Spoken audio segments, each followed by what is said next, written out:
Pokemon, as we all know, is a perfectly harmless children's game. Most of the time. Some of the time. Okay, if you couldn't tell already, there's quite a lot of controversy that surrounded Pokemon throughout the years. Some of the controversy makes sense, and some is just f***ing stupid. Now, because Pokemon controversies have been covered quite a lot throughout YouTube, I'm not going to be covering controversies that have been covered to death already, like with Jinx, some of the banned Pokemon episodes, and more. Instead, I'm going to try and cover some interesting controversial moments in Pokemon that you might not have heard before. Of course, it's totally possible that you have, but most of these haven't been covered to death like others. And because we're about to delve in the slightly less kid-friendly parts of the franchise that we all know and love, I felt it would be best not to cover this topic on my own. So helping me out today is my good friend Phil, aka PDWinnall. Thank you so much, Alex, for letting me join you for this video. Don't take this video too seriously. We're massive fans of Pokemon and pretty much universally think all the topics we cover in this video are very silly. We also did a video over on my channel covering 5 ridiculously silly times Pokemon made the news for the wrong reasons. Feel free to check that out after you've watched this video. A link will be in the description. Now, before we move on, just please remember that we're about to talk about the more controversial side of Pokemon. So please try not to be offended. But with all that out of the way, please sit back and enjoy, because some of the stuff we're going to talk about is... you'll find out. So why don't we start off with the Pokemon anime, which has been notorious for controversial moments, like, as said before, Jinx, a giant tentacruel, the episode that gave thousands of Japanese kids seizures, and of course, these. Well, not these ones at least. Let's turn to episode 34 of the anime, which was titled The Kangaskhan Kid. This episode stars a young boy called Tommy, who lives in the Safari Zone and was raised by Kangaskhan, so basically he's the Pokemon version of Tarzan. Anyway, in the original Japanese version of the episode, there's a scene where Tommy stares at Misty's chest, and then he straight up asks her if he can You get the picture.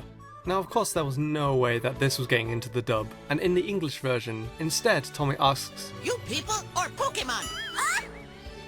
But just imagine how the English version would have gone if the dub stayed the same as the Japanese version.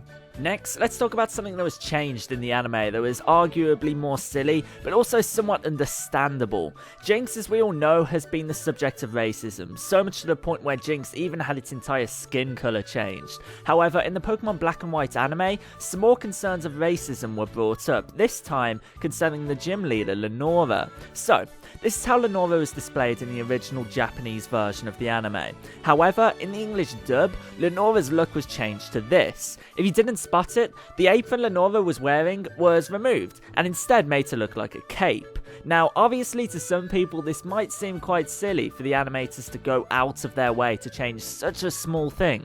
However, according to Bulbapedia, concerns arose that people outside of Japan would allude Lenora to the Mami archetype. Similar to Lenora, the Mami is a dark skin tone woman who wears a handkerchief on her head and an apron. Luckily, there weren't any complaints filed about this, and Lenora's in-game sprites in both Black and White and Black 2 and White 2 were unchanged, but the fact that something as simple as a character wearing a specific item or items of clothing can lead to an entire part of a character to be redone just shows how careful the show can be to try and avoid any further controversy, especially with the show having quite a lot of history of it. Continuing with the Pokemon anime, the show at times can be super violent.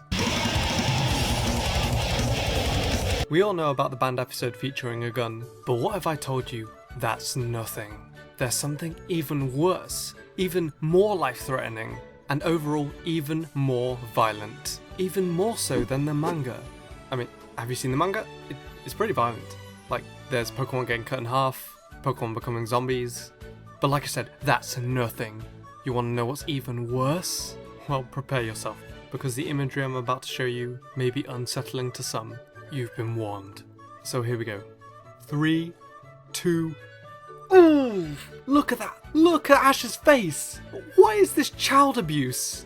Okay, seriously though. In the first episode of the anime, Pokemon I Choose You, after Ash thanks Misty for asking if he was okay, she straight up slaps him. This was then removed from the English dub for being classed as physical violence, but if you pay attention in the English dub, you can tell where exactly Misty threw the slap. As when Misty starts shouting at Ash, there's a small pause, and then when it cuts to Misty, her hand is raised. But that's not what we want to see. We want to see how the scene would have played out if it was in the English dub.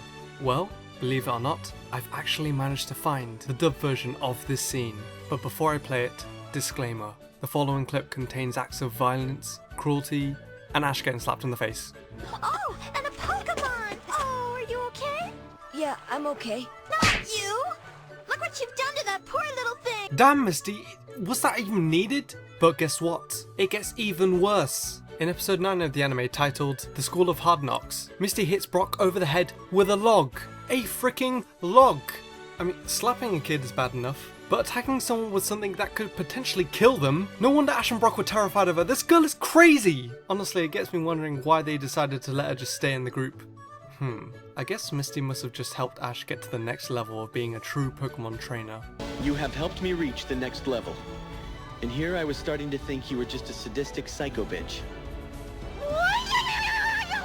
Moving on from the anime and to the video games, as we all know, the game corner and any other features of Pokemon that would be considered gambling were removed from the games as the developers wanted to keep each Pokemon game, the main series games in particular, to be rated so that players of all ages were able to purchase and play the games. What you guys may not have known is that PEGI, the organisation who rated games in Europe, implemented stricter guidelines which were to limit gambling to more adult-orientated games, and actually rated all games featuring gambling with an 18+ rating. So, in a way, Nintendo, if they really wanted to, could have kept the gambling aspect in Pokemon. However, it could have led to PEGI giving any Pokemon game that contained a gambling aspect to be given the 18 rating. Now, this is obviously unlikely, and if a Pokemon game did contain a gambling aspect, the game most likely wouldn't have been an 18 rating, most likely something lower. An example is for the Pokemon Red, Blue and Yellow re-releases being rated 12 on the eShop for the games keeping the game corner. But it's still quite a funny thought of the possibility that Pokemon games could have been given the same age rating as a game like Grand Theft Auto, because as we all know, playing harmless slot machines is just as bad as murdering, stealing, sleeping with hookers, crashing planes, and of course, gambling. Next, let's draw our attention to some of the sprites that have appeared in the Pokemon video games. We all know about Registeel's Diamond and Pearl sprite, being well known for looking like a Nazi salute, which also happened in the anime by the way. And I'm pretty sure most of us are aware of some of the sprites that Nintendo obviously thought were showing a bit too much skin. There are also some NPCs who also have some very interesting things to say, like that pervert outside of Erica's gym, and this young woman. But the one that I found most interesting is from one of the beauty trainers in X and Y. Her English text is, "Yes, a mere half a year ago, I was a black belt. Quite the transformation, would you say?" Now overall, there's nothing really that unusual about this quote, but if we take a look at the direct Japanese translation of the same NPC, they actually say, "I was a karate king just half a year ago. The power of medical science is awesome, wouldn't you say?" This quote strongly implies that this is a transgender character, and last time I checked, I don't think there's ever been a transgender character in a Pokemon game. Aside from maybe Jinx, of course. If we look at some of the past generation sprites, the male black belts in Japan were in fact called Karate Kings. So whether you find this controversial or not, it's still pretty interesting that Nintendo decided to include this in the game. But then for the English version, to alter the text, I guess you could see it as Nintendo not being quite comfortable yet with having a transgender person in their game, although the Japanese version heavily implies this, but it's still overall very interesting.